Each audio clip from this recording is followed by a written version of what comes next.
measure accelerations and angular rates, so radians per second, sort of the rate of angular movement around the axes of the vehicle.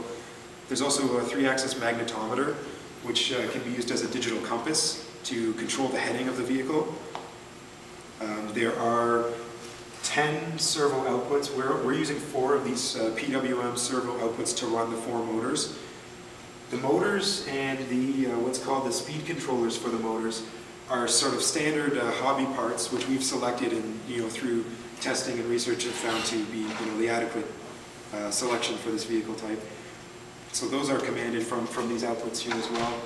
And on top of that, there's also a sonar input. And if you look on the bottom of the vehicle, there's a small sonar unit that we've mounted on the base of the vehicle, so that can basically measure, as an ultrasonic sensor it'll measure the distance basically from the sensor to the ground. So we can use that, and we will use that to control the height of the vehicle. So if we're commanding and simulate basically, say, a height of 1 meter, the sonar measurement is going to feed back into the system here, and then the controller on board is going to adjust the throttle in order to maintain a height of 1 meter. So the first experiment that we'll show you is basically I'll fly the helicopter using the sonar, and it'll stay at 1 meter, and then as you fly over here and go over top of the box, now the sonar is going to detect this distance out between the helicopter and the